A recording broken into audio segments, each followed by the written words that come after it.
Pedestrian will make you rich. If you build a great experience, customer tell each other about that. Word of mouth is very powerful. The bishop in your chess match. When life is tough, you will seek the console of priest, priest, priest, rabbi, or the pastor. They are the go-to guy of life's problem. Yet when it comes to your business, when when it comes to your business, who is your go-to guy? Who is who is on the front line with your customer? The bishop in your business chess match is how you treat your customer. Customer service should serve one function similar to our man of the cloth, and that is to always be there, help, support, and resolve. My internal roadmap, my black book. The fast lane roadmap was my compass for wealth, but I also had an internal roadmap, and no, it was not my business plan. It was my little black book. No, my black book was not a treasure trove of telephone number from a female hottie. No, my black book wasn't a treasure trove of telephone number from female hotties, but a written record of all complaints, grievances, and issue my business experience daily. This book has served my guide for over a decade. My business owner hear a complaint. Most of them ignore it. Most of them pass the buck to the employees and pray the issue goes away. Not in the fast lane. Complaints are the beautiful things. They represent a free feedback and exposed unmet needs in your business. They represent a journey's road noise. I logged my customers' complaint because they provided a kaleidoscopic kaleidoscope kaleidoscope into the customer mind. On complaint mean there were 10 others who feel the same way. When my black book accumulated similar complaints weekly, I had evaluated the issue and take corrective action. Complaints are the old whisper hinting the direction you should be moving. The four types of the road noise complaints. When the old only says its opinion your on your new website, product, or the concept, that should do you expect? What should be the address and what should be ignored? There are the four type of complaints. One, complaints of expectation, complaints of void, and complaints of fraud. Complaints of change, complaints of expectation, complaints of void, and complaints of fraud. Complaints of change. Take anything that people love, change it, and you will have a right at the step of your business. Remember, remember when a Coke changed its formula. Oh heavens, how dare they! Remember when HBO ended the Gangsta Dreams Sopranos. Dear God, how world hates change and its natural human behavior to resist change. Change endanger comfort, expectancy, and the security. When I redesigned my website, hundreds of complaints poured in and I expected a certain degree of resistance. It's normal. In fact, every redesign I would ever done in 10 plus years was met with resistance. The question for the critic was how much was normal and how much was legitimate. Complaints of change are the least informative and therefore are the ones most difficult to decipher. For my redesign failure, Tata confirmed that complaints were substantial, bounce rate tripled, and my conversion ratio suffered.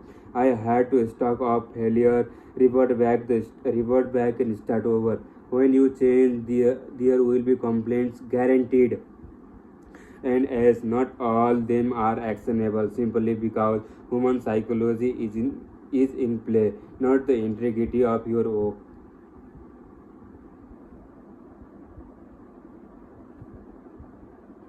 Complaints of expectation. Complaints of expectation occur when you negatively violate customer expectation.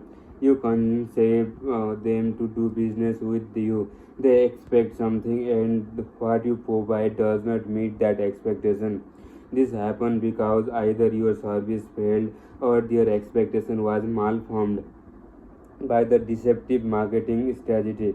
Regardless of the which, both expose the problem, and it's your problem, not the customer. You either need to do better job to in fulfillment or the better job in the managing their expectation.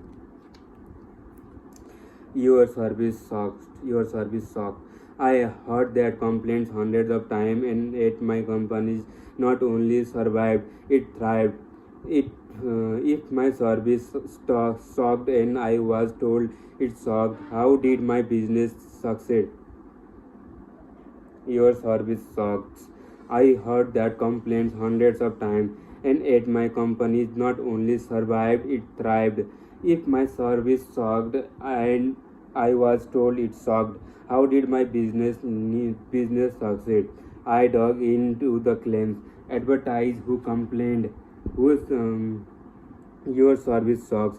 Didn't you use my service as designed?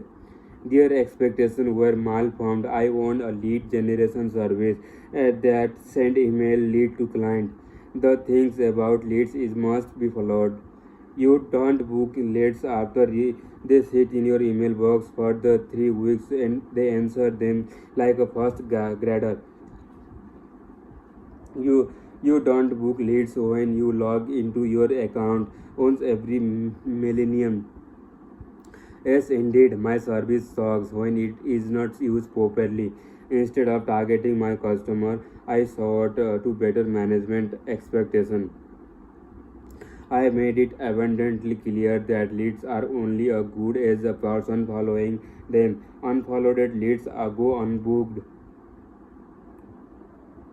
Also, because my customers weren't communicatively saved, I launched an educational campaign to ensure professional response. If I could manage the complaint, I could manage the expectation. I knew my customers were making money; they would keep paying me. When you order a habitat at a restaurant and it's served raw, your expectation of the well cooked meal is violated. You complain, yet for the owner there is a bigger problem. Why was it raw? Is the chef incompetent? Does the kitchen process need a retooling? Complaints of expectation expose the operational issue, marketing misinformation, and or the product problem. If you hire an renovator who advertise guaranteed bathroom remodel in the 2 weeks and the job takes 2 months, your expectation violated, and either the marketing campaign needs to reflect the truth or the operation need to be in a retooled to fit the expectation. Either way, operation or the marketing needs to change. Complaints of void are when your customer continually requests something and you don't have it. Complaints of void are extremely valuable as they are exposed unmet needs. Early in my lead generation days, one of the most common complaints I received from the limousine service provider was, I don't do a wedding. Customer would request a limousine for wedding and some provider didn't offer wedding service. Likewise, many providers didn't go do for the airport transfer. I complained the complaints filed in and pattern emerges. I added the website feature and allowed provider to specify the service they offered the problem solved. By fixing the issue, I raised the value of my leads. A higher value equals to higher magnitude, higher profit, and higher growing asset value. Complaints of void are the gold mines of opportunity. People freely tell you exactly what they want, and you don't have to Pay for it. Unmet needs are served up on the silver platter. Complaints of fraud. In March 2005, the woman entered the Wendy restaurant and claimed that dimension, dim, dismembered human finger was in her bowl of chili. Her intent was not only to complain but to sue. Fortunately, fortunately, Fortunately, the fraudulent complaint was thrown after the woman's litigious part was exposed. The following month, Las Vegas police arrested the woman for the grand larceny. At the bottom of the barrel are fraudulent complaints. Ask any business owner and they will confirm a fraudulent complaint are the most disheartening because they reflect the society host illegitimate complaints designed to exploit the business owner. I had to deal with the fraudulent complaints almost weekly. A customer deposed a price and some idiot thinks that they are entitled to the limos for $5.5 an hour versus a $50 an hour. He owned me or like I will contact my attorney and sue. As I am sure I have no attorney, good luck with that champ. You are going to pay a lawyer a $250 an hour to fight over the typographical error amounting the 45 bucks. Do you know what kind of fool you sound like? Unfortunately, when you deal with millions of customers, you will encounter hundreds of sidewalkers determined to get there, as it can make you cynical because exploitative complainers are low-class fraud.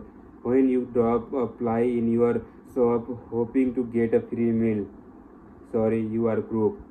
How do you deal with the exploitative complainer? You respond once with a grace, explain your position, and move on.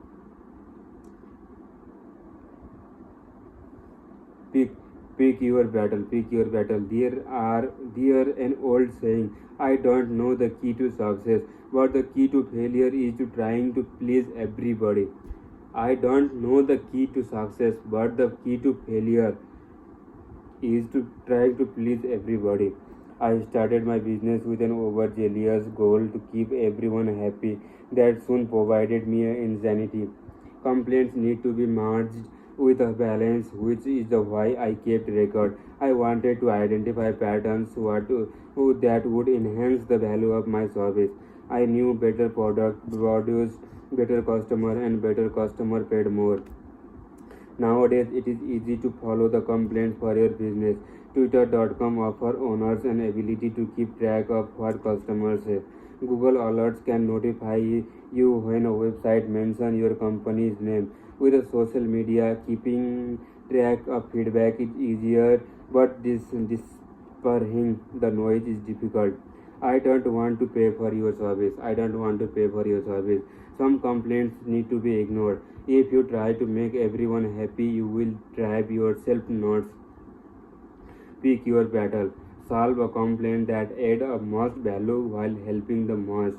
As a business owner, you must remember that while you don't have a boss, the person who pays you rent is your customer and the always should be heard but sometimes ignored.